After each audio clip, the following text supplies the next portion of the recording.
Hi guys. ఈ వీడియోలో మనం ఏం మాట్లాడుకుంటామంటే వీసాకి కావాల్సిన డాక్యుమెంట్స్ ఏంటి, అలాగే మీకు వీసా ప్రాసెస్ ఎలా ఉంటుంది, ఏంటి, ఎన్ని రోజులు ఉంటుంది, ఏంటి అనేది మాట్లాడుకుందాము.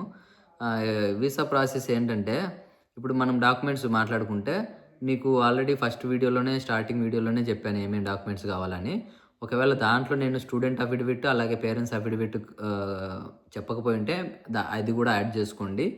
మీకు ఇంకా మ్యాక్సిమం అయ్యే డాక్యుమెంట్స్ ఉంటాయి. ఐటీఆర్స్ అన్నీ మీకు ఆల్రెడీ డిస్కస్ చేశాను. ఇదే డాక్యుమెంట్ తీసుకొని పోయి మనకు వీసా ఇంటర్వ్యూ అంటే ఈ కంట్రీకి నేను వచ్చినప్పుడైతే వీసా ఇంటర్వ్యూ అనేది ఏమీ లేదు. ఒకవేళ ఇప్పుడు కొత్తగా స్టార్ట్ చేశారనమాట. ఇప్పుడు మీరు డైరెక్ట్గా వెళ్ళి మన డాక్యుమెంట్స్ సబ్మిట్ చేసి బయోమెట్రిక్ ఇచ్చేసి వచ్చేయచ్చు.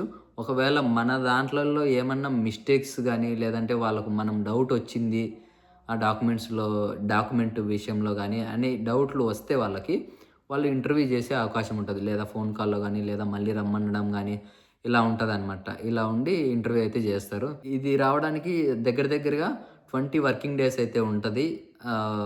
అంటే 20-25 డేస్‌లో అయితే మనకు వీసా అయితే వస్తది అనమాట. మీరు ఎందుకు రాలేదు? నాకు 20 డేస్ అయిపోతాంది. ఎందుకంటే 20 డేస్ వర్కింగ్ డేస్ అయితే ఉండాలి కంపల్సరీ. కొంచెం టైం పడతది. అంటే మీరు ఒక 30 డేస్‌లో పెట్టుకోండి. 30 డేస్‌లో నాకు వీసా రావాలి అనేది పెట్టుకోండి. డెఫినెట్‌గా అయితే వస్తది. వీసా వరకు వెళ్లారు అంటే అడ్మిషన్ వచ్చేసిందంటే మాక్సిమం మీకు వీసా వచ్చేసినట్టే. నా ఎక్స్‌పీరియన్స్‌తో చెప్తాను. వీసా వచ్చేసినట్టే. అది గాయ్స్ ఇవాల్టి వీడియో. రేపటి వీడియోతో మళ్ళీ కలుసుకుందాం. Bye bye. ఏమన్నా వీసా గురించి గానీ ఏమన్నా డౌట్లు ఉంటే నాకు మెసేజ్ అయితే చేయండి.